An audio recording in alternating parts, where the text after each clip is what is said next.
I used to deliver to a family with the scariest/creepiest child in the world. In the pizza delivery business, you'll deliver to a wide variety of customers. I saw some dirt bags. We all have. Late on weekend nights, we'd deliver to some bars. There was one bar nearby where someone got shot. I hated going there. Some people just gave me off vibes. This one kid I interacted with sometimes, he scared me more than every other customer combined. His parents owned a business, and I'd deliver there. It was just them and the one kid. I never saw another. Not sure if it was theirs or maybe a foster child or if they adopted him. They would order regularly. Sometimes both parents were there, but usually only one was while the other was in the back, I assume with a client, but I honestly don't know. He would just stare right at me with eyes wide open the whole time, looking at me with an angry face. He never opened his mouth or spoke a word in front of me. It wasn't just me being sketched out by him. Everyone who delivered there talked about this kid whenever it came up. We all had mixed feelings on the delivery. They were good tippers. Their total was always $13 and change, and would tip $20 every time, no question. The kid? He made us all super uncomfortable. I worked with this guy for a while. He exemplifies the scary persona. A small tattoo on his face and some on his arms, had a larger stomach, and had been to county jail a few times for basic stuff like DUI and drug possession.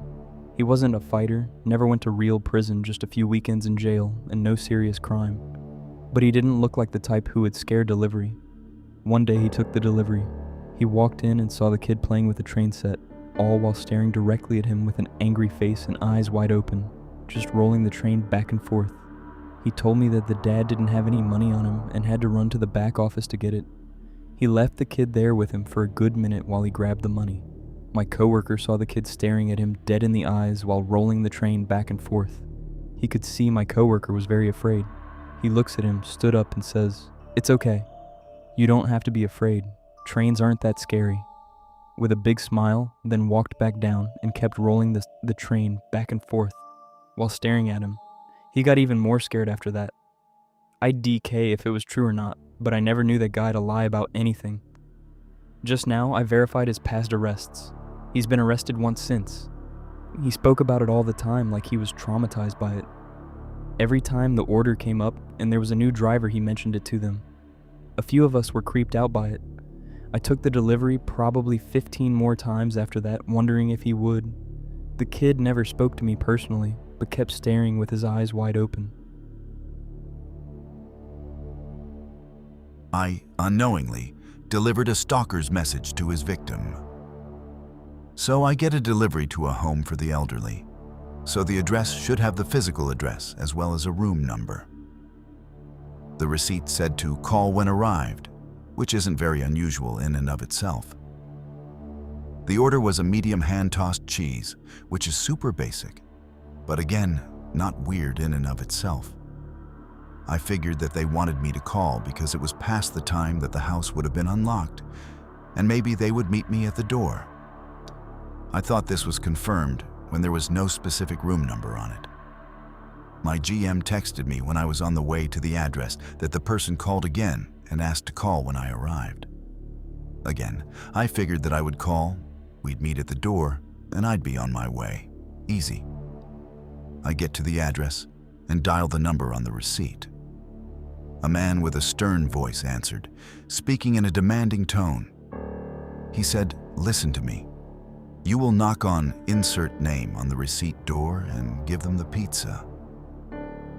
I told him that without the room number, I wouldn't know where to go. He once again repeated the phrase. He told me that he ordered it for her and she would pay in cash. It was a cash order. I started to get red flags, that this was getting sketchy. I still tried justifying things to myself, thinking that maybe it was her grandson ordering for her, as it was an old lady who maybe didn't know how to order. It got weirder when he wanted me to keep him on the phone, so I did. I knocked, and someone was close by, so they let me in. I asked what room so-and-so was in, and they told me. I went there and knocked. An older lady answered the door, looking confused. The first thing that she said was, "I didn't order pizza." I began to realize what was happening. He asked me to hand her my phone, so I just put it on speaker. He started with, I've been looking for you. First name, last name. Why have you been ignoring me, baby?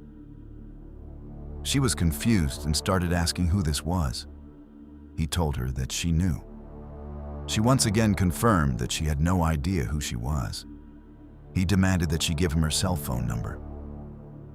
I shook my head no, and she said, "Why would I give you my number when I don't even know who this is?" He then sneered, "I am coming for you, baby. I will find you." I hung up the phone. The number was likely spoofed, as he called on private when he called our store. He then proceeded to call me 5 times, all with private caller as the ID, with me ignoring every single one. I finally answered and told him that if he called this number again, I would be calling the police. That was the last time he called. When we were off the phone, I told her to contact a loved one, as well as the authorities. I told her I could blacklist her address, as she never orders pizza from us. This is the second time a stalker scenario has happened with me driving. Yikes. The time I realized I delivered to a murderer, I had worked at a big pizza chain for almost a year at this point, so I was aware of a lot of the dangers of the job. Robberies, drunken morons, naked people, etc. But this instance really made it sink in. A girl had been reported missing in our area under super suspicious circumstances. It was a big deal in a relatively small town where things like that don't happen super frequently. It was all over the news, billboards were being put up, the whole shebang. We had state cops, other county cops, and federal investigators all in town to help.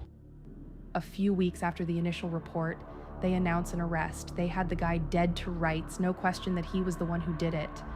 When I got to work that day, someone asked me if I'd seen the announcement. I hadn't yet, so I pulled up the news article on my phone. Holy crap, I know that name, I know that address, I know that face. A month or so prior, I had delivered to this guy. His apartment complex was a few blocks down the road. To add to the creep factor, this dude lived in a complex with several buildings where each one had a locked door to get into the building. It's full of young kids that are almost always drunk and ignorant when they order, and I'd had issues there before. Due to that, I made a point to always have customers come and meet me at the main door as opposed to being buzzed in and going to their unit door. Usually it wasn't a huge deal, but this dude really tried to press the issue and had several excuses to why he couldn't come down and I needed to come up. Each one was met with company policy doesn't allow me to do that, until he finally caved and came down. He was less than enthused, but paid for his pizza, and I went about my way. As a female, and given that this happened within a few weeks of him kidnapping and killing the other girl, I am so immensely grateful for all the drunken morons that caused me to stop going inside of the buildings at this complex.